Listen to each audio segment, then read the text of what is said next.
Bonjour, vous êtes sur le point d'écouter un nouvel épisode de l'Instant Outdoor, le podcast outdoor dans lequel on partage les meilleurs conseils et histoires des acteurs du sport outdoor. Mon objectif est de vous inspirer et vous inciter à bouger en conservant votre santé grâce aux conseils et retours d'expérience pour se lancer et progresser dans votre sport. Nutrition, préparation mentale, entraînement, apprentissage, parcours de vie, on abordera ici tous les sujets sans tabou et de façon naturelle. Je suis François Hinault, fondateur de Planet Trail Productions, speaker, créateur de contenu pour le sport outdoor, créateur de la bière endurante et organisateur du Grand Raid du Finistère. Contactez-moi sur contact@planettrail.com, sur LinkedIn ou sur mon site planettrail.com. Bonne écoute. Nouveau podcast avec Ludovic Pomeray qui termine premier de la TDS. Alors podcast différent, on va faire un petit échange de questions-réponses. 3 questions pour Ludovic et Ludovic va en échange me poser 3 questions. L'idée c'est de faire un petit peu un truc différent de d'habitude. Comment ça va déjà Ludovic ? Ça compte pas dans mes questions. Ça compte pas dans les questions ? Non. Ça va pas mal, je pense que toi aussi ça va bien, c'est bien récupéré. Je pense qu'on était un petit peu au même endroit hier soir et ça s'est pas mal passé aussi. Ouais, je pense que ça s'entend un petit peu à ma voix. Effectivement, on était au même endroit, ça s'est fini un petit peu tard, un petit peu fatigué quand même, mais ça va.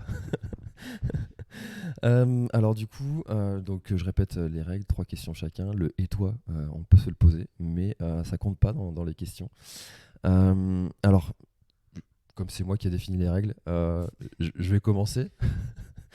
Ludovic, est-ce que ça t'embête pas à force de mettre la pilule aux jeunes ? Et est-ce que tu te dis pas qu'à un moment il y a peut-être une jeune génération il va falloir qu'ils se sortent les doigts un peu ? C'est déjà le cas en fait, ils le font. Alors sur certaines courses, ils sont devant, et puis sur d'autres, je reste devant. Donc voilà, mais c'est aussi une motivation. Et voilà, non ça, non ça m'embête pas. Alors pour répondre à ta question, là je peux pas te dire. Et toi, t'es encore trop jeune. Ok. Non, c'est vrai qu'il y a quand même une génération qui est là, qui arrive bien en force. Oui, après de toute façon sur les courses déjà courtes, on la voit. Même des coureurs plus jeunes en fait, mais qui sont déjà relativement anciens comme Nico Martin sur des courses courtes, on voit que ça passe aussi un petit peu la main. Après je pense les capacités qu'il faut avoir sur des courses plus longues sont un petit peu différentes et l'expérience joue encore un petit peu. Maintenant, voilà. Il y a des exceptions. Ok, à toi. À moi. Donc, tu as fini la course, bravo déjà. Merci. Donc, 35 heures, ça veut dire que tu as passé 2 nuits en course, puisqu'on part à minuit.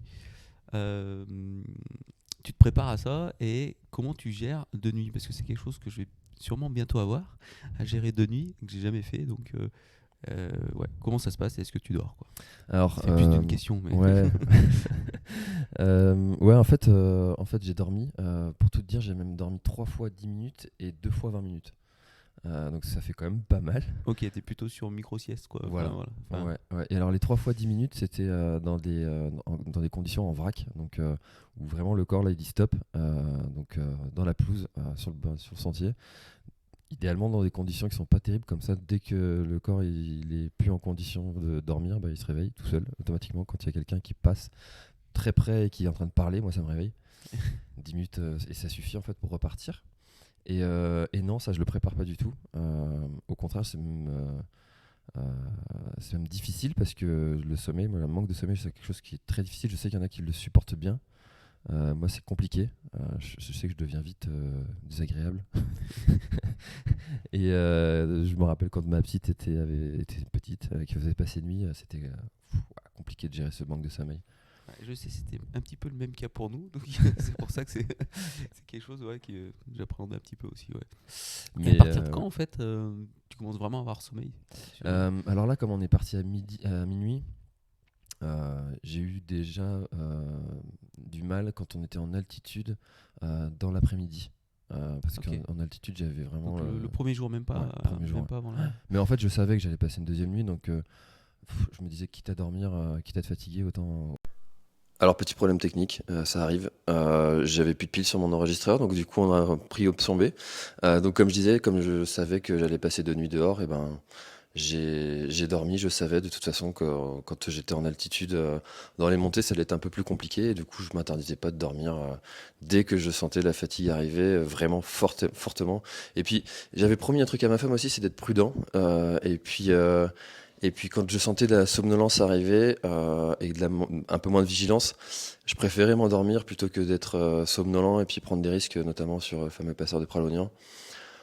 Ou bon, bah, vaut mieux avoir tous ces moyens plutôt que de passer là en étant un peu somnolent, quoi.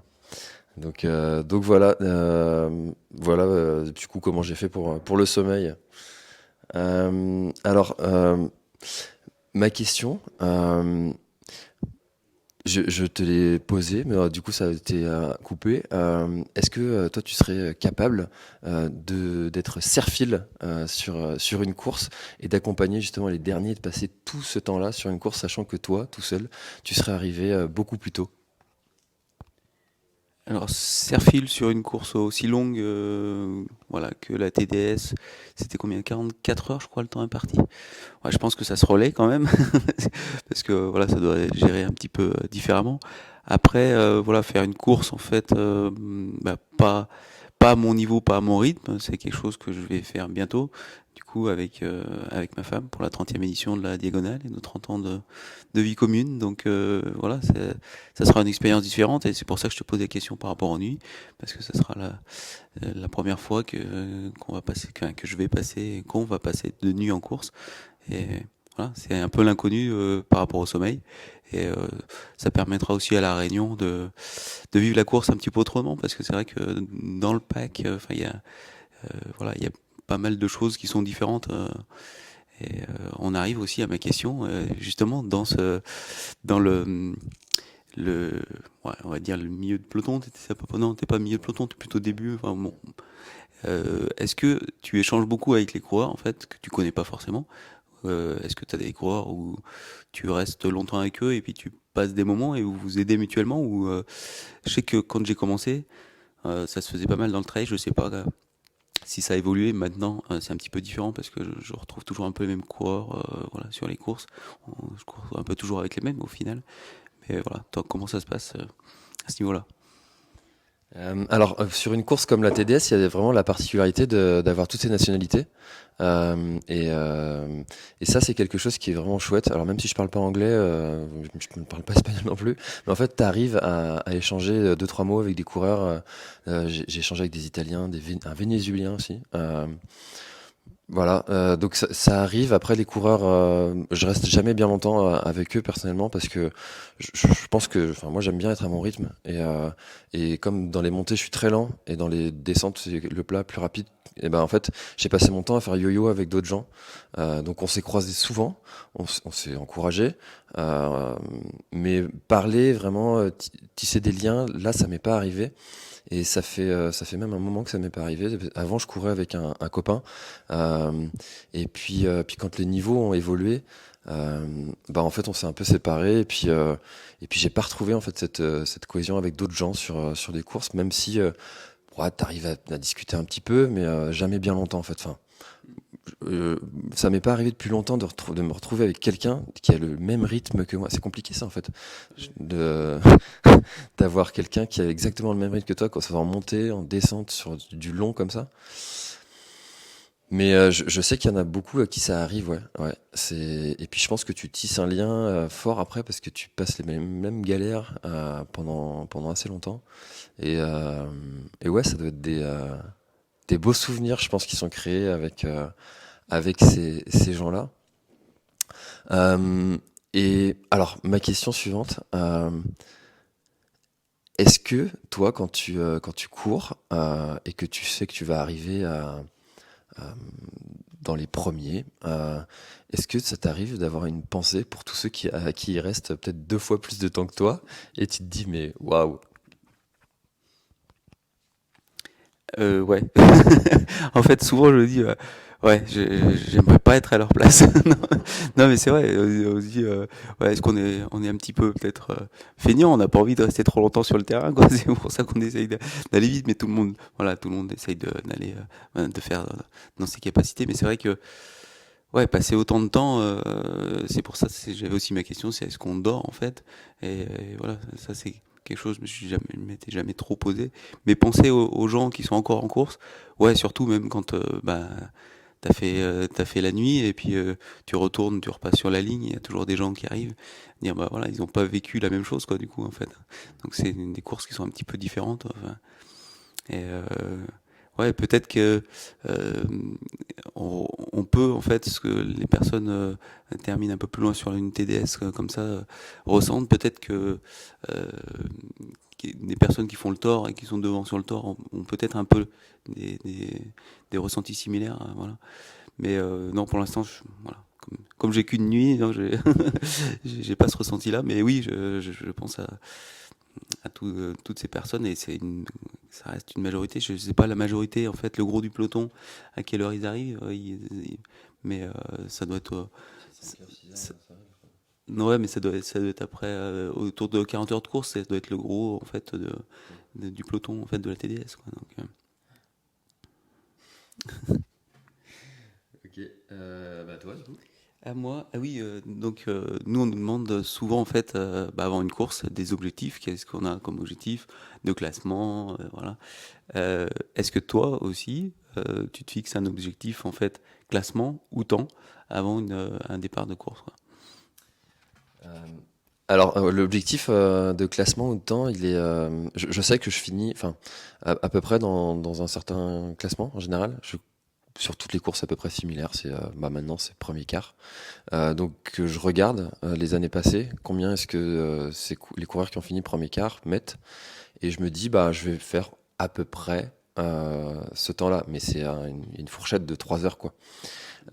Et puis après, j'ai personnellement pas assez d'expérience en montagne pour me dire un col de 2000 comme on a fait sur le passeur de Pralognan où ça s'appelait 2 kV. Je ne sais pas combien de temps exactement je vais mettre parce que bah, la montagne, enfin voilà, j'ai fait quelques ultras, mais j'ai pas assez d'expérience pour me dire je vais mettre exactement ce temps-là pour monter. Donc c'est compliqué d'estimer et puis de se dire bah tiens c'est à ce moment-là que je vais avoir un coup de moins bien, donc comme on disait tout à l'heure je vais dormir donc je vais prendre plus de temps.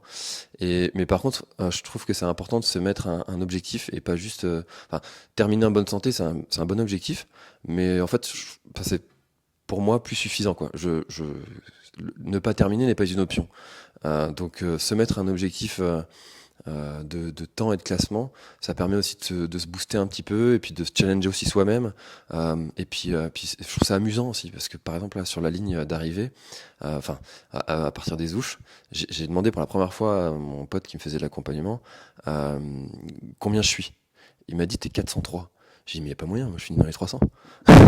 Et du coup en fait ça m'a boosté pour terminer plus vite quoi, pour en finir. Mais en fait j'ai rien contre les gens qui sont devant. Je les connais pas, mais ça m'a aidé en fait à aller un peu plus vite, à aller voilà, bah, ça fait un moyen de te challenger. Puis au final j'ai fini 397. Donc j'étais content quoi de rattraper du monde, de finir correctement. Donc ouais en fait le classement c'est plus un jeu qu'un réel objectif parce qu'au final qui se souviendra que François Hinault a terminé 397 ou 403? Même moi, je pense que je m'en souviendrai pas dans 15 jours. Donc oui, objectif de temps et classement, je me le mets, ouais. Ça y est, on a fait nos 3 questions chacun. Chouette format. Bah écoute, bonne diagonale, on se verra à La Réunion encore.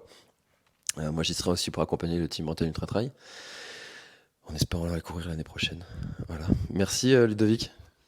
Ben, merci à toi et puis dans 2 mois alors. À bientôt.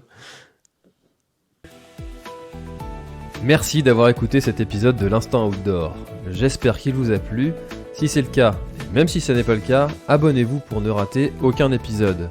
Parlez-en autour de vous et laissez-moi un commentaire sympathique sur Apple Podcast, c'est ce qui m'aide le plus à remonter dans les classements. N'hésitez pas non plus à le partager à chacun de vos contacts dans le sport. Chaque nouvel auditeur intéressé est une victoire. Si vous avez besoin d'un speaker pour votre événement, d'un contenu pour votre marque, d'une bonne bière artisanale bretonne, d'infos sur le Grand Raid du Finistère, n'hésitez pas à me contacter à l'adresse contact@planettrail.com. À bientôt!